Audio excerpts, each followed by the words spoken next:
So what would I do if I wanted to become a millionaire all over again? I have a net worth of over 1.4 million. So I just want to share with you, if I had to do it all over again, what would I do differently? What would I do the same? The very first thing I would do, make sure I learn a skill that's in high demand, and then I would try to get as good as I possibly can at it. The next thing I'm going to do is, whatever I'm doing, I'm going to try to decouple the hours that I work from the dollars that I make per hour. So I want to rely more on, I want to have results, and I want to get paid money for each of my results.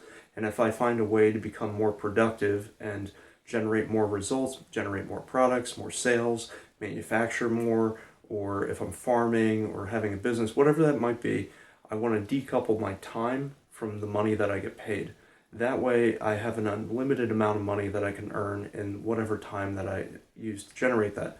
And if I work on systems and processes, I can help to grow that business or whatever it might be much quicker.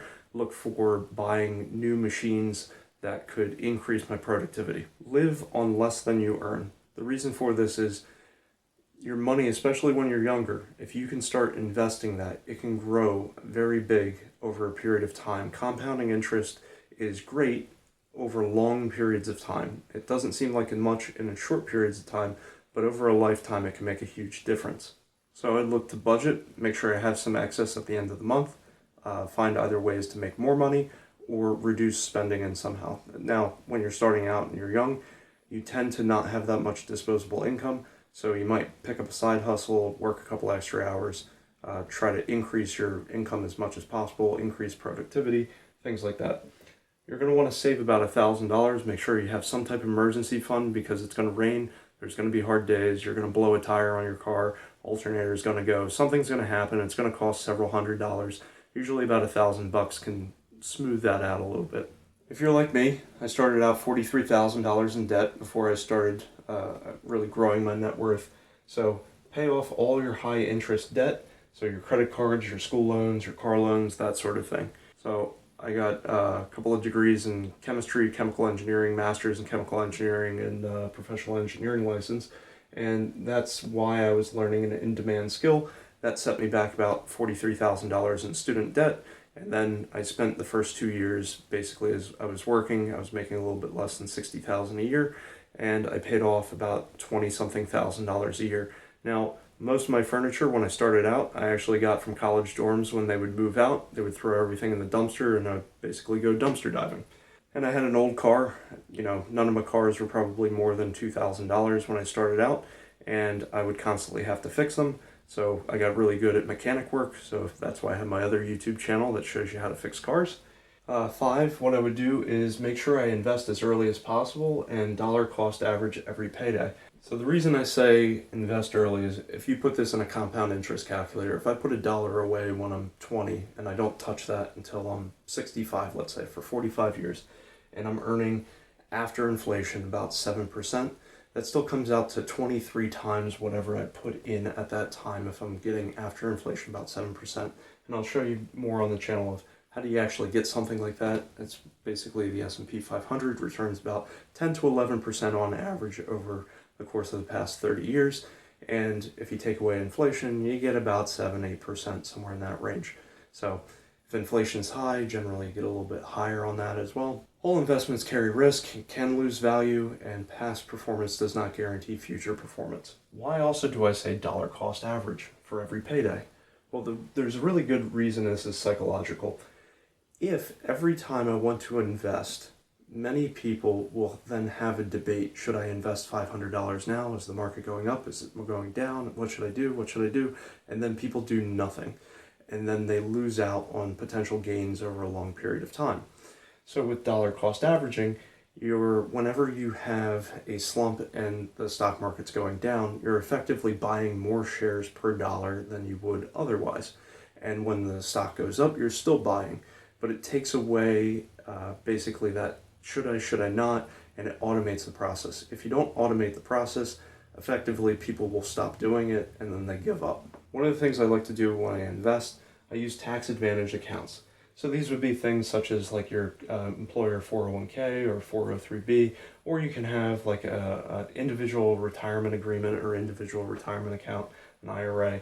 And you have different flavors of these. So you can have Roth where you pay taxes today, but you never pay taxes when you withdraw, as long as you follow certain rules, like being 59 and a half years of age. You can also use some of these funds for adoption fees, as well as buying a primary residence up to $10,000 for down payment. Traditional, you don't pay taxes today, you pay taxes when you withdraw. And again, if you withdraw at 59 and a half years of age for both of these, there's no penalties associated with that, but with traditional, you're going to have to pay taxes when you withdraw. So, just using this as an example, so if somebody invested $25 a week, get 10% over 40 years, is effectively $1 million by the time they retire. Now, this is not accounting for inflation, but it's $1 million. If I took $100 per week at 10%, it would take me 31 years. If I did it with $500 per week, it would be 17 years.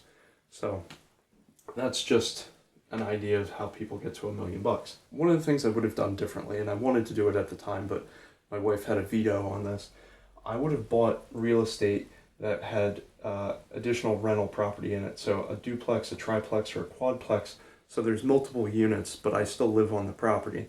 And so I could live in the one unit, I could fix it up, I can rent the other ones out to other people, and that way, effectively, it's like house hacking, if you hear that. Basically, you can have the other units basically pay for the property, and if you're there, you're already mowing the grass anyway, and you're already shoveling the sidewalks and that sort of thing. And if the roof goes bad, you only have one roof to replace. You don't have 4 different roofs on 4 different properties, so that's why I like having a quadplex or something along those lines. Remember, about 30% of the average monthly cost for people is either their rent or their mortgage. It's basically where you live. So if you find a way to cut out almost 30% of your monthly expenses, that's pretty good. That's a good start. You can free that up to buy another quadplex or buy something else. The other thing that you want to learn is basically what are the tax laws, and why do I say this? Doing your taxes is not just taking a bunch of papers and receipts and handing it to somebody and then they figure out some numbers and give you your refund or your bill. What you really need to know during the year is, if I make this decision, how does that impact my taxes?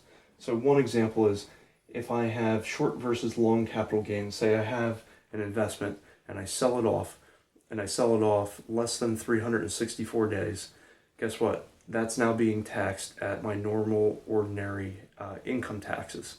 And for me, that's fairly high.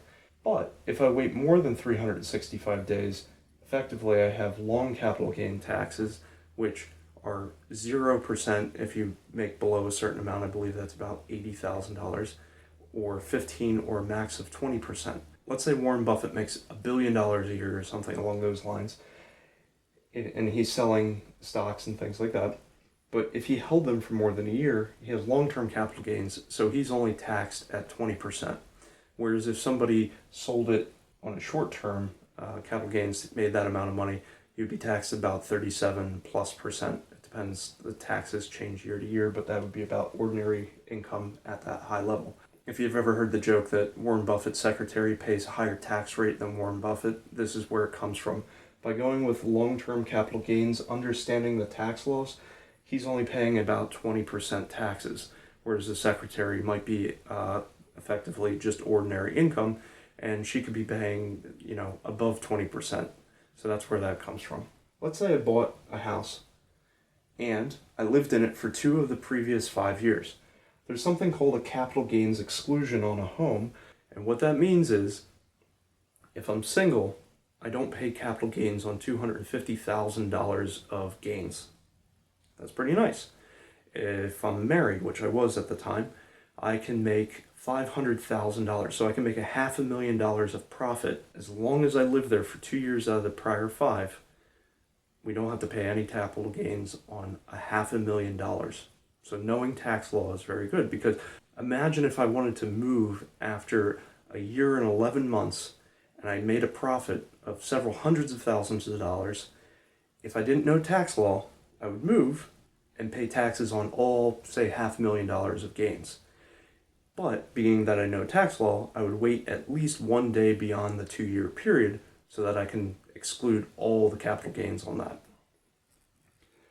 Other things, tax credits and things like that. So maybe I want to insulate my home, I want to make some repairs. I'm going to make sure whatever those repairs are, I can get tax credits on. So if I want to insulate my home, or I want to get an EV charger, or I want an EV, it needs to be certain batteries and certain manufacturing locations now. And let's say I want to get a solar roof or solar panels, I can get about 30% back through federal tax credits.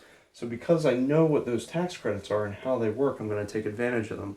Also, I run businesses, so I would run businesses again. So whatever is a legitimate business expense, such as office furniture, computers, laptops, monitors, this whiteboard, the lighting, the camera, the phone that I'm filming this on, anything that I'm editing with, all of that is a legitimate business expense. I can take that off on my Schedule C tax deduction so that all that revenue that comes in, I can deduct that and I don't pay any taxes on it. So it's a way to get what I want, and it's actually a little bit cheaper because I'm not having to pay taxes on the money that's coming in because that's revenue. You only get taxed on your profit. There's a whole bunch of things like that that basically encourage people to increase their investment into their own business so that the business grows, makes more money, and then they get more taxes later. You hire more employees, they tax the employees, and all of those things as well. One thing that I didn't realize when I was younger is almost no one can actually save $1 million. Like, think about it. You would have to save $50,000 a year for 20 years or $25,000 a year for 40 years in order to actually save $1 million. And during that time period, inflation is just eating away at the value of the money. So no one actually saves $1 million. But what many people do achieve, millions of people in fact in the United States, they actually invest and grow the money to $1 million. So that is very doable. Most millionaires own their home and they have, hundreds of thousands of dollars in retirement accounts. And they generally understand tax law for all the reasons I just showed here, as well as many others.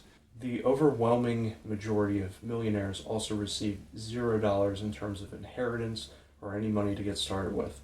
It's doable. It's not easy, but many, many people, millions of people in the United States do it. So, it takes a lot of hard work, and it's not going to be overnight. If you're interested in learning more about financial education, how to make more money, how to save money, how to invest, this is a channel for you. Please subscribe and have a great day.